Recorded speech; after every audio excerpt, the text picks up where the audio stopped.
It's like my personal favorite. Mm. It has like an evil laugh at it. Like you think, oh, from your like your branding or your company name, and you have like an evil laugh at the end of your logo. I'm It like, can hey work man, for us. yeah. Totally Uh, work. what's Uh, up, Lee? wow. The world is on fire. Yeah. The usual. The The usual. usual. The The usual, usual. bro. What's it? But yeah, apart from that, all groovy. Apart from obviously my body being a complete asshat. Um, the Really? uh, the bad back evolved into the sciatica, Oh and yeah. the sciatica was getting a little bit better, and I think I just overdid it a lot Uh-huh. recently. Um, so that's back, and now for some reason I've getting a bit of a toothache situation going on as well, which woke me up. Maybe That was fun. maybe we could get we're getting older. Maybe we could get sponsors for like, like they have like the Ben Gay creams and the like Ace bandages and stuff, dude. That could be our sponsors, dude. They'd be like, you guys don't sponsor hobby stuff? No, we have like Ace bandages, knee braces, that kind of stuff, dude. We cater for all ages, but Yeah. obviously our demographic is that the older hobbyist that has aches and pains. Yeah. Uh, because It'll be that's what like, we. oh yeah, dude, that'll be the other thing. It'll be like glasses, dude. We could probably get a link to glasses and be like making money doing an affiliate link. Are you hobbying? Can you not Actually, see? Can you not see those tiny ass miniatures with Artist Empire's new special glasses? the Artists Empire's Goggletrons Yeah, uh, it's like 2000. it's like special new glasses, and it's like those old goof glasses that have no like lens. It's like a frame. Yeah, dude. Like, here you You can go. see eternity with these glasses. I know, man. The last year, it sucks, dude. The last year, my vision was just getting. I used to have great vision, so it got a little, started getting a little shaky, maybe like a couple years ago, and then just like in the last year, dude, it went like a lot faster. I was like, damn, man, that's not cool. We're on that downward trajectory. Yep. At least physically, maybe a little bit. Like I'm still doing all good. It's funny. I think mentally, I'm probably on the upward trajectory finally.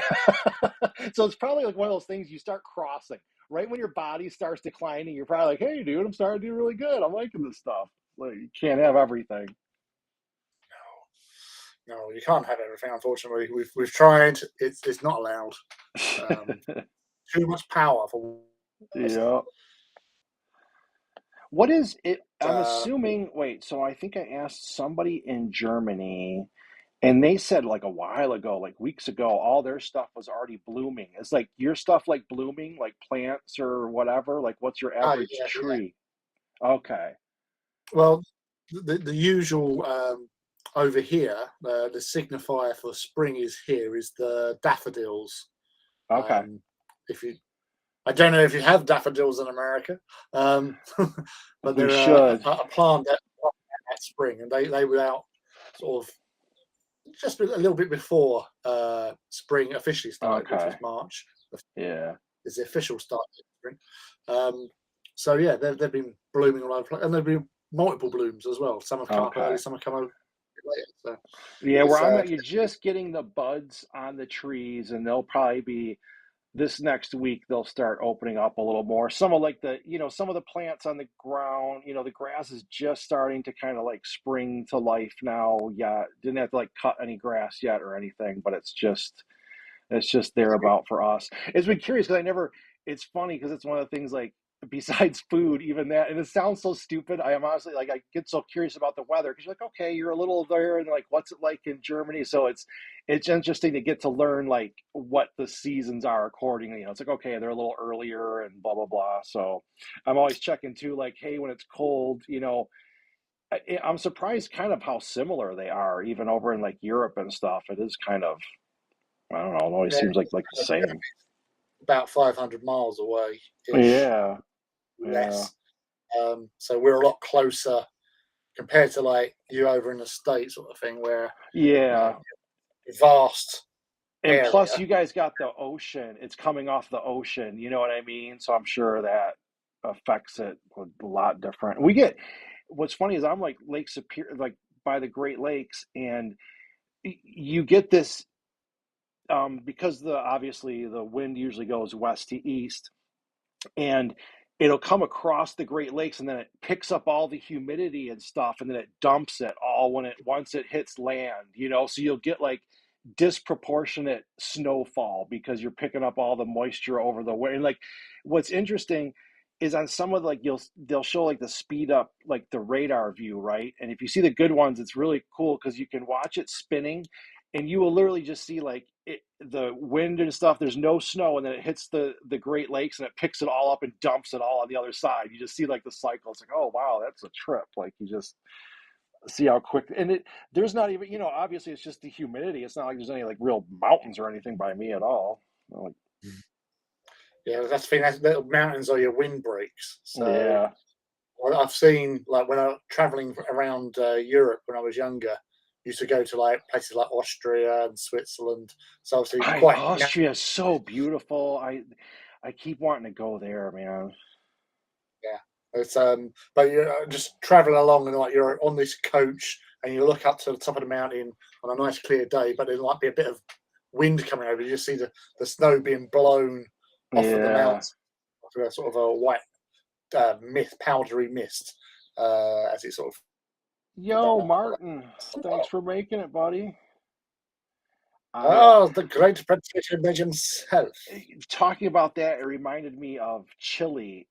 And you see the stuff because you have that mountain range, and Oh, also it's one about of like zoo. the driest. Yeah, not the edible kind. Which now I'm thinking about the edible kind, which sounds really good. But that's one of those places where like I don't know much about Chile. I mean, besides watching a few specials or whatever, but it always kind of like one of those places that fast, half fast. It's like, oh, dude, it's right on the coast. It's like one huge mountain range. I'm like, what must that be like? Geographically, you're like your whole area is a mountain, so you don't have like traditional like here in the States, well, everything's flat. You know what I mean? So it's like, oh, here, slap this up, slap all your buildings, slap all this down, and go. So I'm like, in Chile and everything, it must be just like so different. And you like, I was always fascinated with that, how it breaks all the wind with that mountain range. And it's like I think it's like the driest place on earth or whatever on the other side. I can't remember, but I think so. I wouldn't be surprised, I think, because as I say, it's those mountains just block out so much Yeah. of the lower sort of weather And of systems and course, stuff. And like all the Netflix specials with the high def and everything now, so they showed some of that. You see the clouds go right up to the mountain, they just hit it and stop. It's like, oh wow, dude, it's like it works just like that. No going around those bad boys for a while. Martin, what are you working on, dude? What are you up to? The great floating potato around. mage. I know he The was greatest edit. He was editing a video for I don't know if it was a convention or a game store or whatever, and it was cool. He did like a little time lapse, but I think it's like a little time lapse, and I'm probably way out of my depth here, but it's like a camera. Just put like how sometimes they put the little mini camera on the table, right? So you can like film the action going on. But it had like is the kind that kind of like rotated. So then when you sped it up in time lapse, not only did you get the time lapse, but the camera moves a little bit, and it was just like a nice like effect of that. It stood out to me, and I watch enough stuff, or whatever, but it was just one of those little simple things like, oh, that is kind of cool because it did add a flavor to a normal time lapse of just being standing still. This was moving and the time lapse. So to me, it was just cool, just something that stuck out. Mm. Yeah, sometimes it can be really fascinating when you sort of like depends on what you're watching, obviously. Like I Mm-hmm. always remember like when they first started bringing out the time lapse technology, and you see like a plant growing or like a Yeah. mushroom was just sort of coming out of the ground. And, ooh, look, it's a mushroom. Um, Yeah. and other things, obviously, in later life where people are blowing things up and seeing it in Yeah. slow Oh, motion. yeah. That's like the forever. Yeah. It's always Blowing good. all up. What is this video? Must be not a lot. Rough cut that promo video. Okay, that is for that. That's what he did. The video for ITGC Berlin, and I've got a few extra things to do on later tonight or tomorrow. Yeah, Martin, that was looking cool. Dig it. I did get this one. Oh man, I got a piece to more. I did not think I would ever like editing videos, and I don't even know. It was funny as I would start editing, and I'm talking just my little like, animated paint over videos, right? But I didn't think when I just thought about it without doing it, I wouldn't think of how to cut them together. It seems so opaque, right? If someone said edit a video, I would say, I don't know how to, what pieces would I put together or how would I do transitions? I wouldn't, it seemed like something it just wouldn't be worthwhile putting into. I started messing it with it, just doing those videos together, and I was surprised with some of the things that I thought were cool. I was like, "Oh, that looks cool. Oh, I would add this," and it was one of those kind of lessons for me. It's like, yeah, sometimes you just got to do it. You know what I mean? Like I would have been all over intimidated or not thinking anything good, come out overthought it, and I was like, yeah, I just did something small and simple. But now I could definitely see, hey, if I wanted to make more videos or bigger videos or whatever, like I definitely know like the concepts and some things of like what I think look cool and everything. So it Have was. you moved the image over a little bit so I can see the plasma cannon? Because Did I yeah, gunk it up? yeah, there's Did I break bits. rules? Did I? Did I? Is Lee gonna say I broke Or rules? that's a bit of a tank, isn't it? Over. Oh, right, okay. Because I was supposed. Oh, I thought like where he might have Oh, that cut is it. a tank. Oh, I thought that was the building edge. What I wanted to do, I would bother him. I should do it. We should shoot this guy a clear one, and then I should Photoshop him right back on there. I think the tank could actually stay. But what's funny is I thought that was a building corner. I didn't know that, and until you just said, it, I was like, oh yeah, that's the blade on his dozer. He did some Yeah. cool mud too, I think. Did he do the mud? Yeah, he must have. Is I this am like, malcontents? yeah, yeah, this is his. He was shooting a nice up angle, and I want to try to get.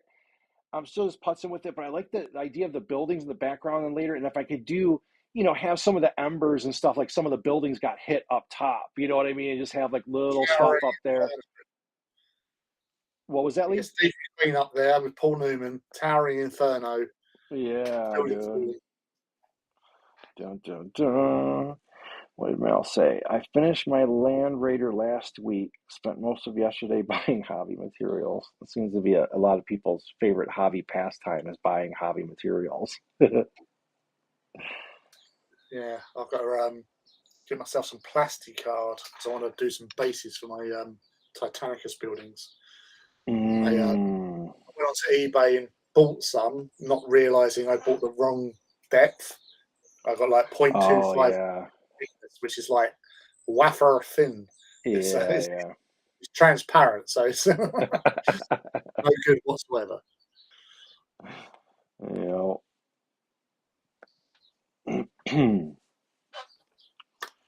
Gosh, it's going to be a hobby hangout tonight in about an hour, but honestly, you might just go to bed early, tired. Yeah, I know that feeling. oh, Martin, don't worry about it. I can slap it in at any time. I'm gonna do the rest. But yeah, if you do get that angle, I'll put that guy right back in there nice and clear. We don't need the tank, but him would be good because then he would show up. I want to get him in there. Jazz Dun, him dun, up. dun. He did a lot of Titans already. I was I could say it's after 7, but June news. What? Yeah.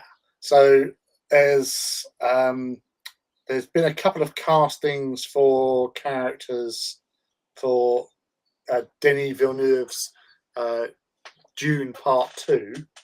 So apparently they've got a guy who's going to be Fade Roofer and Oh yeah. actress for the Princess Irulan. Okay. So that's interesting, at least. Interesting. Um, nothing further. I don't think there's been anything, pardon me, on who's going to be the Emperor, though, because he hasn't Oh turned up. yeah, that's right. Oh God. Yeah, that'll be interesting too. Dude, I rewatched that King movie or whatever that I don't know how do you pronounce his name. I don't want to say kid because I Jurassic. know he's not a kid. Dude, man, I saw him in that before because I think we talked about it. I didn't know who, I was like, oh, where did I see him? I was like, okay, I really liked him in that movie. And then I was like, oh, that's the dude from Dune. And I've only seen him in those couple things, and I don't even know how I'm biased or, but dude, that kid can act or whatever it Oh, is. I'm like, Timothy Chalamet. Yeah. yeah, I was just like, dude, whatever you played in there, I was like, you played it so well in The King, and I'm not even like a actor fanboy or you know what I mean. I was like, oh hey, but I'm like, man, that one just like something about his acting and that was just like, wow, that like You know just appealing to that's me. because obviously when he was announced for June, that I think was just coming out or just came out, and so Yeah. that's what I watched to see Mm-hmm. how good this kid could be. And Yeah. like, yes, I thought after watching that, I thought, you know what, he's done a good job there. I'm actually quite impressed with that. Yeah, and I didn't know about it until as soon like, I think we talked about it, and you said, "Oh, yeah, it was him from there," and I felt good about it right away. I was like, "Oh, okay." I'm like, "Yeah," I'm like, "Good that they cast him because for, something." I'm like, "Oh, you only see him once," but I was like, "Dude, there was something he just like really fit that or whatever it was." I was pleasantly surprised. Like, "Oh, it's cool." I'm like, I it's for me, it's just fun to have once in a while like an actor who pops up because I'll definitely be curious what he's in next. You know what I mean? He's one of like the few people like, okay, yeah, I'd watch some movie just because he's in it because I think he's got some range or whatever.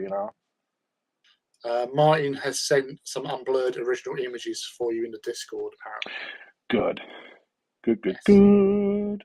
This Dun dun June, dun. the Breaking other June, Dune news.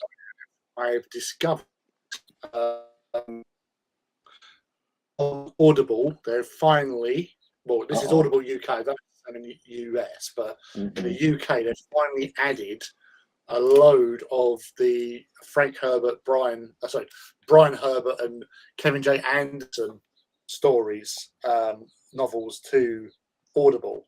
So the final two Yeah. books of the original June series, which Okay. um, they wrote from the notes that Frank Herbert left. So it's Hunt of June, which is book 7, and Okay. book 8. Because it no, sorry, tell a lie. Is it, no, it says, yeah, 6 books, yeah. Book 7, which was too big to have as one book, they Yeah. split. So it's Hunters of June and Sandworms of June. So they're now on Audible. Um, so I downloaded both of them because I haven't. I started reading Hunters, and I didn't finish it Yeah. I because stuff. So I still got I'm gonna read I did not know until we talked about it and then I was seeing online and everything and like the Dune thing, the fact that they said it's basically, and you've said it too, and I've heard, even like Crimson and all talked about it, but I didn't know this because I was just like, I never read the books, and you're just like fair weather Dune movie fan, but how it's it's basically a warning about how if you like hero worship it can, yeah, yeah, and I like you don't see that in like the movie and I was like, oh wait, that makes it way more interesting to me, you know what I mean, dude? Like as soon as I started hearing like, wait a second, that changes, like, okay, I want to see where the only thing I watched the old sci-fi show Children of Dune, you know what I mean, so yeah. that were like, so that was my only other like delve into that side of it or whatever, but Yeah, so I the knew like a TV little series hint of it. close to the books, definitely. Yeah, so I got to see like a hint of that kind of stuff, but just to hear it put so plainly was like, oh, okay. Now like it puts it like a bigger theme into it. Then I'm like, all right, I want to see like what that's all kind of about. Yeah, no, that's the thing. It's like when you're getting all these like hot takes. You see, like when like June was coming out on the cinema recently, and seeing all these like hot takes and oh, will he marry this person? And you're Yeah, like, yeah, dudes, read the books, you know. yeah. Well, yeah, And that's all always the case. Like, all that sort of stuff. it's always like half misinformed people who take some hardline stance on stuff. You know what I mean? It's like, okay, come on, that's not even what it's all about. Like, Well, that's the other thing. There was something that somebody was going on about, saying that like the Paul Atreides is the white savior trope. yeah, Uh, and if you know the books and you've read the stories, House Atreides, which obviously when he starts gaining his power, I don't think you find it out until second book, Doom Messiah, but he can trace his line like through his memories, other memories, all the way back to ancient Greece. So he's obviously of Oh, Greek okay. and Oh yeah, sort of that's in the Mediterranean. books too.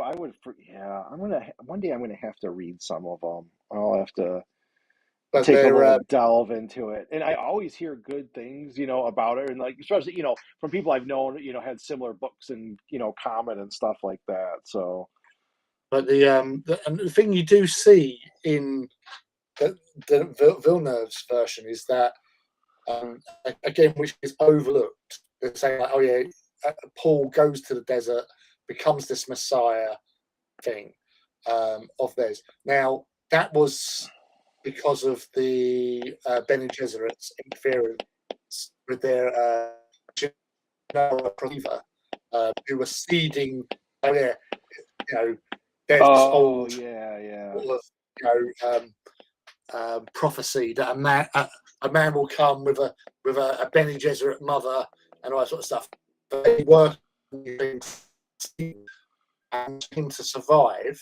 So there was like breadcrumbs for him to follow in order to hmm survive and buy into it. But Paul basically becomes Fremen yeah, because he yeah, starts doing their things. Admittedly, like in the books, he does sort of like, we shouldn't do this particular thing, but in all sense of the words, he does become Fremen. So yeah. he becomes part of their culture, not the other way round, because they're all saying about colonialism as well. And when they say about Yeah, yeah. colonialism, Oh, see, I wouldn't. I they're never. coming I'm there always. to make alliance with the Fremen, not to conquer them. They wanted to That's basically, I. But yes, I didn't. I think if I'm right, I even got that from the movie, right? Like that was kind of the. yeah. I see. I'm always avoided. I don't even know any like the internet drama stuff or whatever. But to me, I was kind of like, yeah, you. They came there all in charge, and they went with the Fremen ways because that's was the people who kind of knew their shit. That was like my takeaway from it. I'm like, oh yeah, these are the people who know their shit on this land, and he got with the program and is trying to do whatever there just because. And now I'm curious, kind of like that whole next arc. You know what I mean, dude? It's like they all, I'm like, what all happens to them now that they, quote unquote, have their little like savior or whatever. Well, that's the thing because like he's already like had the in this film, he's already had the thing where he's you know freaking out about the visions he's had of the jihad that Hmm. occurs, and like Oh, that's right. Yeah. Atreides and all that sort of stuff. Because as you said, like June is a warning to cults of personality. Yeah, Uh, yeah, yeah. That's what, People that yeah. basically got you know like Hitler, Mussolini Hmm. sort of thing. They had that whole personality Yeah, that. anytime you just give someone too much power and like all, that everyone gets carried away. Uh, yeah, but Paul does sort of shy away from it. He knows Hmm. um, what needs to be done, like the whole thing that develops, which is the golden path, which Yeah, yeah, is yeah. what someone of prescience, such as Paul Atreides, Paul Muad'Dib, has to follow Yeah. in order to regard the evolution, safe evolution, and survival of the human species. And Paul um, cannot do it. Yeah, Paul see, doesn't. that's good because like I gotta tell you guys, if that ever comes to me where I have to choose some higher, greater cause thing, I'm probably gonna like nap a little bit and take the easy path. So let's just hope that I'm not the one responsible for all of humanity and making the tough call because, mwah. like, yeah, like there's some odds that I might not make that tough call, buddy.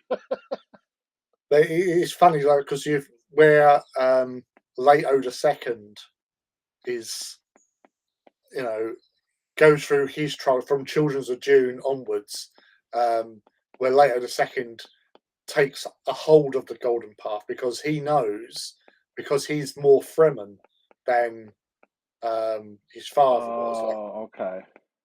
Ganima were brought up in the siege, look, and they knew all the ways of the Fremen ways, and they were more Fremen than they were like of Caladan, Atreides sort of thing, obviously. But with the Fremen, they have that pragmatism about things, and things need to be done. And so Leto the Second's the one who has the fortitude and the mental, emotional strength to able to take on the task of leading humanity down the golden path, sort of thing. But he knows, because he says it, I know that, I will be looked back on in the future as a tyrant, because what I do, it's not going to be popular. He's like Benedict Cumberbatch's Doctor Strange, where there's 14 billion and 8 different but there's only he's guiding humanity across the entire known galaxy down this narrow path which has precipices on either side, and he's going to do stuff that's not going to be very popular, and he knows that, but he takes that upon himself because if he doesn't, humanity dies. And that's the thing. It's like, I'm doing this. I'm sacrificing myself. Yeah. So I mean, that really, I mean, not to bring it all back to like the 40K, but that is kind of really where they got the idea for the Emperor and 40K, probably. Exactly. Like that's why that's like, and not that's a swipe or you know what I mean, but inspired or whatever. But that seems like pretty much the gist of it. Yeah, but that's the thing. It's like all my friends that are like all like traitor and chaos sort of thing. They go, oh yeah, the emperor's a tyrant. We want freedom from tyranny and yeah, but your tyranny involves having tentacles growing out your eyeballs and horns. Have at it. Why would you want that? And at the end of the day, the in the 40K 30K universe, the majority of the people in there haven't got a clue what actually is happening. Yeah, they have no idea. We can see both sides of what's going on. Yeah. And the greatest example of this sort of like what the traitors like the great lie of the emperor and all that sort of stuff is they've been lied to. They've been shown the future, like Horus when he's going on his like dream quest with Erebus in False Gods. He's been shown the future, and the greatest example of this is basically they see the statues of 9 Primarchs, so Guilliman, the Khan, the Angel, Lion, Russ, Dawn, Corax, all of them standing there, and Vulcan as well, all of them standing on the plinths sort of thing, and Erebus is going, look, he's made all these guys his favourites, where's the statues of you? Where's the statues of Lorgar? Sort of thing. This is what's going to happen. This is what he's going to do, sort of thing. So they're showing Horus the truth of the future, but they're speaking to him from a different angle, saying like, his ego. So why isn't there a statue of you here?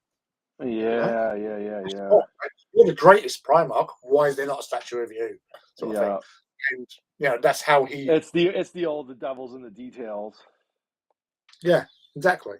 Although there was a scene again in that same thing where Erebus is like they're like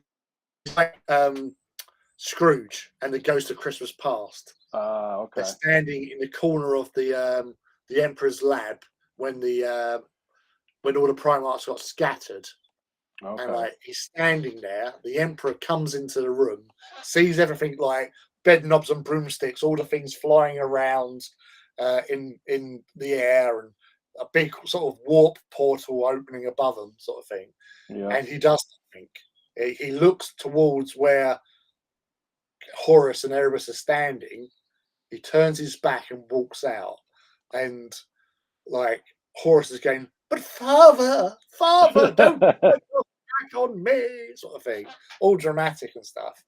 And it's like, okay, so he turned his back on Horus, and the Primarchs got scattered to the wind, sort of thing.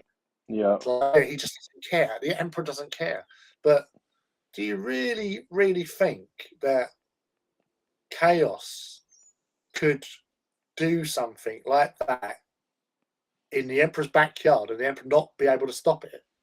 Yeah, yeah.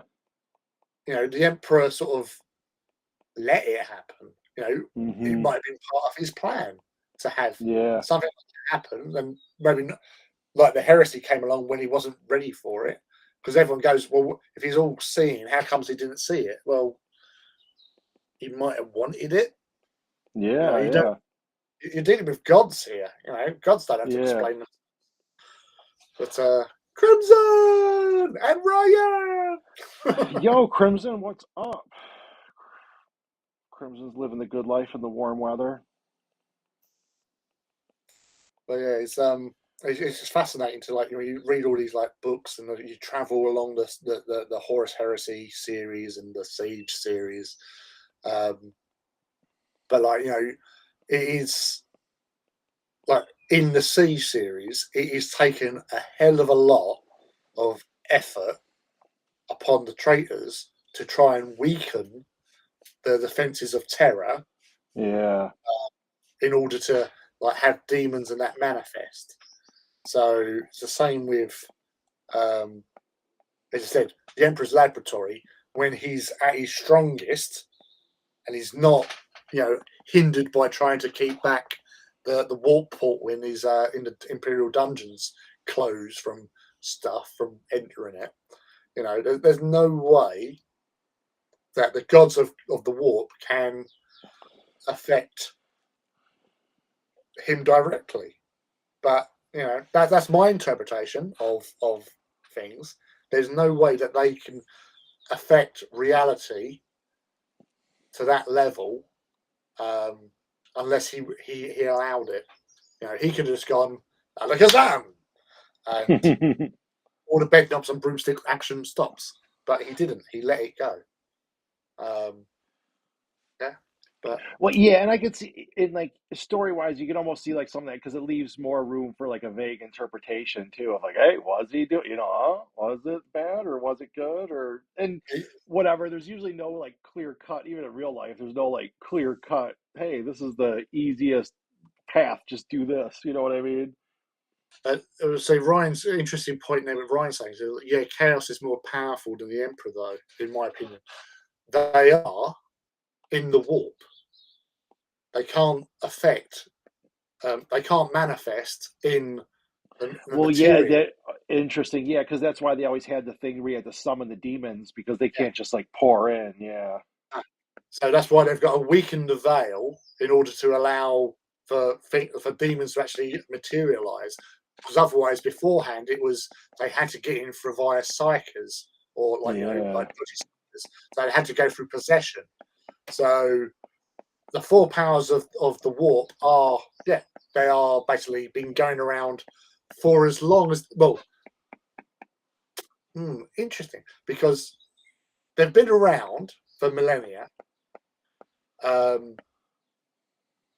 but the Emperor is because this Yeah. is what Yeah, wait. gets me.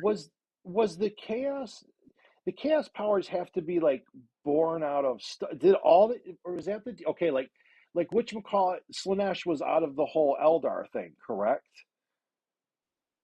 Which they retconned is now kind of wrong because technically, the fall of the Eldar, when all their homeworlds went a little bit like Yeah. um, SMM heavy um, and started being a bit perverted and stuff, and they all fell because all that emotion of like lust, excess, Yeah, yeah. to a race that is psychically aware as It's all well. amped up, yeah. And so Slanesh's birthing cry is what clears the warp storms that were surrounding Earth and blocking us Oh, see, from. okay. And it's that because the warp storms got blown away through the birthing scream of Slanesh that the Emperor went, right, let's get going, and Great Crusade. So the Emperor's been around longer than Slanesh, Yeah. God. Whereas in the Yeah, old no, that's what, yeah. Slanesh was, millennia old or millions of years old, same as the others, but it was all tied in with the fall of the Eldar. So now, because of that sort of little retcon, that it was the birthing scream of Slanesh that blew away the warp storm surrounding Terra and made it possible to that ended Yeah. old. So she's literally like only a couple of like 100 years old. You're a little breaking up right now, but I'm sure it'll clear up in a second. Lee's dropping valuable information, and we're getting lagged out. They didn't want. There's something in there that powers that be didn't want you guys to know. Lee was dropping forbidden knowledge about the warp, and this is what happens, dude. Can you hear me? Now we got you. Am It I might coming be through me. loud and clear? Yeah, and it might be me. I don't know if it's me having. It says like YouTube is not receiving enough video to maintain smooth streaming, so maybe we're just having a little issues. Yeah. Again, like Ryan's going on about having said that, the scene in First Heretic where he makes 10,000, it was 100,000. It was the entire legion of the word bearers kneel in the ruins of the perfect, well, their sort of most holiest monarch,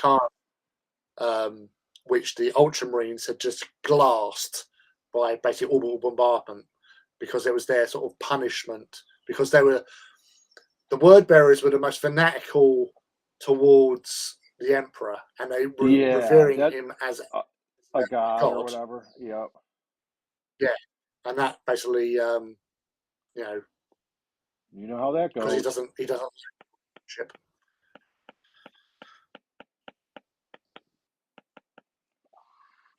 Yeah, I think Chaos was worried at the fact that the Big E embodies human will, and the thing is, as Chaos even call him, he's the anathema, and we know what the anathema blades do to normal. They're quite potent. The Emperor is quite potent to the beings of the warp. So this is what I love. This is the one thing I really love about the Heresy into 40k, is that the Emperor is in the Golden Throne. He's sitting there, all wired up in a sort of corpse-like state. But for the last 10,000 years, he's had 1,000 psychers per day sacrificed in his day. Plus, he has trillions of humans that venerate him as a god. And Chaos is all about worship. Yeah. For sure. Once the Emperor, because it is the, you remember the film Dogma? Yeah. Yeah. So the whole thing about Dogma is that the god likes skee ball, and he got put he was incapacitated. He was put into a coma and put on life support. So they're keeping him alive. And what happens at the end when they turn off the life support? He goes back to heaven. And yeah. So at the moment, because he is a perpetual as well, because the Emperor is a perpetual. Yeah, so that's like, even if you cut the thing, it's not like he's dead in that way. He can die, but he comes back to life again. Yeah. Like Vulcan does, like John Grammaticus does, like Old Person does. All the perpetuals die, like they can be killed unless they're killed in a certain way. Yeah. But otherwise, if they get killed, they come back again as themselves, sort of thing. Mm-hmm. So that's what's going to happen with the Emperor. If the Golden Throne fails, he dies. And if That he would died, be that would be a good like whatever like what 15 years from now they'll do that story arc where like the emperor, you know what I mean, like they'll bring all the stuff back, then like kind of possibly, hey, the emperor dies, you know, whatever, and then what does that mean, and then it kind of comes back and then it like starts a whole new thing, you know what I mean. I could see yeah. them eventually going with a story arc like that. Well, yeah, it would be a nice little escalation because they all sort of done it with Gulliman with like the second golden age of the Imperium. Yeah, yeah. But Yeah, if the Emperor like was, it's basically the emperor coming back to really like take the fight, you know what I mean? Like take it off to yeah, a whole new level, you know what I mean? Like, all right, dude, this is like the big game now. yeah, exactly. You know, and that's the thing that as a company that will just kick on. Yeah, Um, yeah.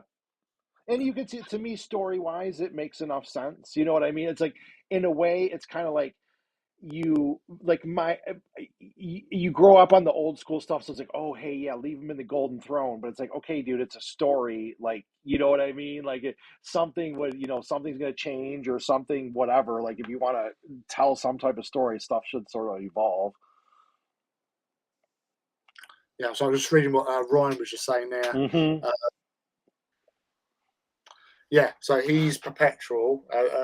Say he was the strongest of the perpetuals because in the siege books there's a few more bits with perpetuals involved. Martin, Martin just comes out of nowhere that this is entirely what Inquisition faction believes as well, which is Yeah, the interesting. Forians. The Forians believe in being reborn and a star child because that was something that was from old law that within the warp there's a warp bubble and within it is this child in slumber who is Yeah, basically yeah. the next physical body of the emperor. Because at the end of the day, like where Horus has been lied to wholesale. You know, he's been shown the truth, but Mm-hmm. told and approached from a different angle. Yeah. Uh, so they've got that, but for the greater part, he's like where he might have set out thinking, "Oh yeah, I've got to do something about my father. He's wrong." You know, it's daddy issues that he has, obviously, um, and it makes sense because he was the Primarch who'd been with his father the longest by his side and Yeah, felt yeah, yeah. abandoned by him because of that. But then there's other books which he wasn't the first Primarch found, um, Hmm. and he wasn't the one who's been with him the longest. There was another Primarch who was, but I'm not going to tell you who. Dun dun dun. You have to read the Primarch books. All I know is we learned two things: Space Wolves are the best, and Lehman Russ is the best Primarch, and that I should not be responsible for the outcome of humanity because it wouldn't be good. That's the takeaway from this live stream. Don't have no tough call by me to like, you got to walk this golden path to save humanity. Good luck, boys. You chose wrong on that one. Layman Russ was the second Primarch found. No, what they don't tell you is he was the first found, and he hatched a secret plot with the Emperor, and only he knows what's going to go on. No, no, To that was the the, other one. I See, don't know. All the Primarchs have a facet of the Emperor, sort of thing. Yeah, So, like Horus is basically um, he's like it's maybe not not like like ego, but like I don't yeah, know what his. yeah. I suppose it is his ego in a way. Um, Korax is his intelligence. Um, Magnus is his psychic might. Um, Russ is his sort of unbridled uh, Yeah, ass whooping. fury as such. Um, um, but the lion is his basically like his strategic genius. Gilliman, Hmm. his organisational skills. um, you know, and each of them have a facet of the Yeah, emperor, and you know that's evident when you sort of look at them, sort of thing like that.